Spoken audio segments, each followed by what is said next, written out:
दोस्तों, एक सवाल जो शायद आपके दिल में कभी ना कभी आया होगा, क्या भगवान है? और अगर है तो कहाँ हैं? क्या वो आसमान के ऊपर बैठे हैं या सिर्फ एक कॉन्सेप्ट, एक कहानी जो हमारे पुरखों ने बताई थी वो है? लेकिन अगर भगवान नहीं है तो फिर इंसान के शरीर के बीच में अंतर्यामी जैसा एक सेंटर क्यों है, जैसे वेद और गीता दोनों डिस्क्राइब करते हैं? अगर भगवान नहीं है तो फिर कॉन्शियसनेस जो दुनिया के टॉप साइंटिस्ट आज तक समझ नहीं पाए वो कहाँ से आई? और अगर भगवान सिर्फ एक इमेजिनेशन है तो फिर सभी धर्मों के ग्रंथों में लिखे हुए कॉस्मिक ट्रुथ और साइंटिफिक फैक्ट्स एक जैसे क्यों मिलते हैं? आज हम बात करेंगे साइंस, शास्त्र, रियल एविडेंस की लैंग्वेज में। हम देखेंगे कि लेटेस्ट न्यूरोसाइंस, क्वांटम फिजिक्स और साइकोलॉजी के आंसर्स किस तरह से भगवत गीता और उपनिषदों से मैच होते हैं। और वीडियो के एंड में आपको खुद फैसला करना होगा, भगवान एक रियलिटी है या सिर्फ एक बिलीफ। सोच समझकर तैयार हो जाइए, क्योंकि ये सिर्फ एक वीडियो नहीं, ये एक सफर है साइंस से शास्त्र तक और शास्त्र से भगवान तक। यार देखो, अगर भगवान कहीं हैं तो उनका सबसे बड़ा मंदिर कौन सा है? भगवान का असली मंदिर है हमारा अपना शरीर, और इस शरीर के अंदर ऐसे राज छुपे हैं जो आज के साइंटिस्ट भी समझकर हैरान हैं।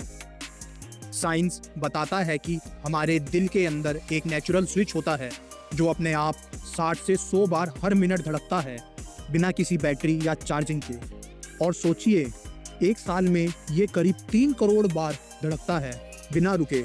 अब सवाल ये है, अगर दिल सिर्फ एक बायोलॉजिकल मशीन है तो किसने इसको डिजाइन किया? कैसे ये इतनी परफेक्ट टाइमिंग के साथ धड़क जाता है, बिना फेल हुए सालों तक चलता रहता है? वेद और उपनिषद कहते हैं हृदय के बीच में अंतर्यामी विराजमान है, जो दिल के अंदर बैठा है वही परमात्मा है। हमारे दिमाग के बीच में एक छोटा सा ग्लैंड होता है जिसे पाइनियल ग्लैंड कहते हैं। साइंस कहता है ये मेलाटोनिन बनाती है जो हमारी स्लीप कंट्रोल करता है, लेकिन योगी कहते हैं यही शिव का तीसरा नेत्र है। ध्यान और मेडिटेशन के समय जब ये एक्टिवेट होता है तो आदमी को हायर कॉन्शियसनेस एक्सपीरियंस होता है।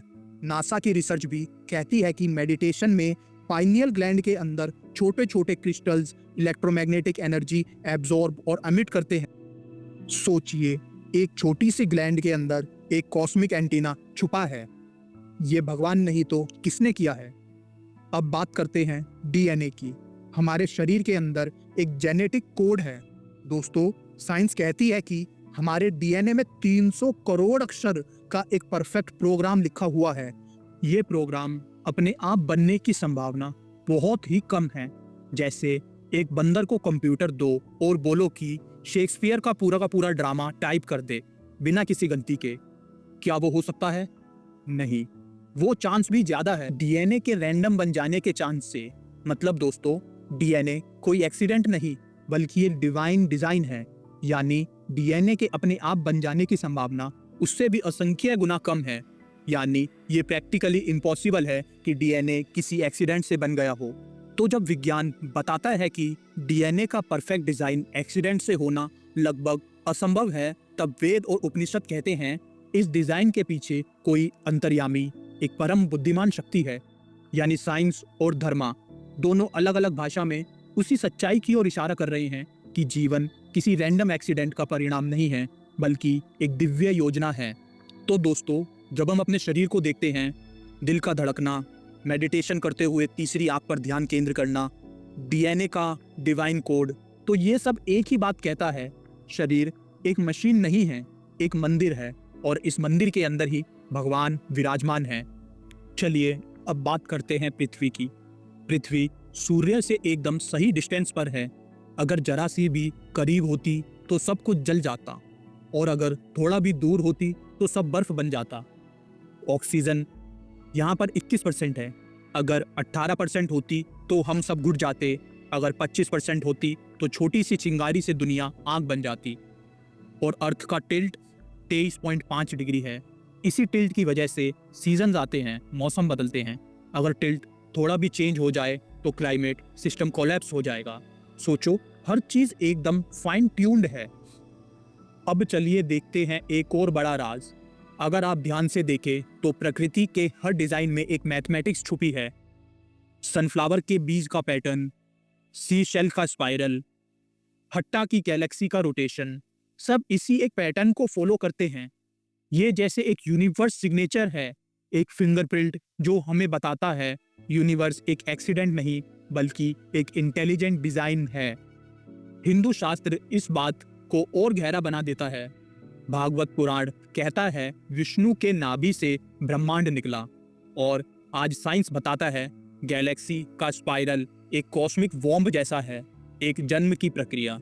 जो बात साइंस अब समझ रही है उसका जिक्र वेद पुराण पहले ही कर चुके हैं। दोस्तों, आज तक साइंस ने डीएनए डिकोड कर लिया, रॉकेट स्पेस में भेज दिए, लेकिन एक ऐसी चीज है जिसे समझने में साइंस अभी भी फेल है, और वो है कॉन्शियसनेस, यानी चेतना, सोच। आखिर आती कहां से है, कहां से इंसान सोचता है, ये साइंस के लिए अब तक मिस्ट्री बनी हुई है। न्यूरोसाइंस कहता है थॉट्स ब्रेन के न्यूरॉन्स से बनता है, लेकिन प्रॉब्लम ये है न्यूरॉन्स के सिग्नल को ट्रेस करने पर भी एक सवाल बचा रहता है। सबसे पहले थॉट आया कहां से? साइंस के पास इसका जवाब नहीं है। ब्रेन एक हार्डवेयर है, पर इसका ऑन बटन किसने प्रेस किया, ये अभी भी राज है। हमारे शास्त्र इस रहस्य का जवाब देते हैं। जो देह के अंदर प्रेरणा देता है वही परमात्मा है, यानी थॉट्स ब्रेन से नहीं, एक हायर सोर्स से आता है। शरीर एक यंत्र है और जो इसे चलाता है वही चेतना है। आइए इसे कंप्यूटर एनालॉजी की मदद से समझते हैं। समझने के लिए एक सिंपल एग्जांपल लीजिए। कंप्यूटर के पास हार्डवेयर होता है, स्क्रीन, कीबोर्ड, प्रोसेसर, लेकिन बिना सॉफ्टवेयर के वो एक डेड मशीन है। वैसे ही इंसान का शरीर भी हार्डवेयर है, और जो सॉफ्टवेयर इसे चलाता है वही है कॉन्शियसनेस, और सॉफ्टवेयर के पीछे जो प्रोग्राम होता है वही परमात्मा है। तो दोस्तों, कॉन्शियसनेस सबसे बड़ा प्रूफ है कि हम सिर्फ एक मशीन नहीं बल्कि एक डिवाइन प्लान का हिस्सा हैं, और हमारे अंदर जो चेतना है वही परमात्मा का सबसे बड़ा प्रमाण है। 2013 में उत्तराखंड के केदारनाथ में एक बाढ़ आई, पूरा शहर ढह गया, लेकिन एक चीज बिल्कुल सही रही, केदारनाथ मंदिर। सैटेलाइट इमेजेस में क्लियर दिखता है, मंदिर के पीछे से एक विशाल चट्टान आकर खड़ी हो गई। उसने पानी को दो हिस्सों में तोड़ दिया और मंदिर को एक कवच की तरह बचाया। साइंटिस्ट कहते हैं ये एक कोइंसिडेंस था। आपको क्या लगता है, ये कोइंसिडेंस ही था या कुछ और?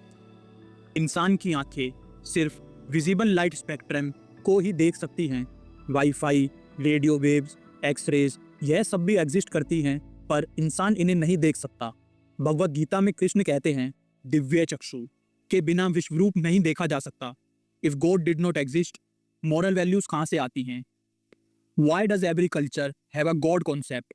Animals follow instinct, humans follow justice, guilt, compassion, ये हायर कॉन्शियसनेस का ही हिस्सा है। दोस्तों, तो मुझे तो ये लगता है अगर क्रिएशन परफेक्ट है तो क्रिएटर का होना भी कंफर्म है। अब आप बताइए, आपको क्या लगता है, भगवान सच में है या ये सब एक संभावना है कि हम सब ऐसे यहाँ पर आ गए, पैदा हो गए और एक दिन मर जाएंगे?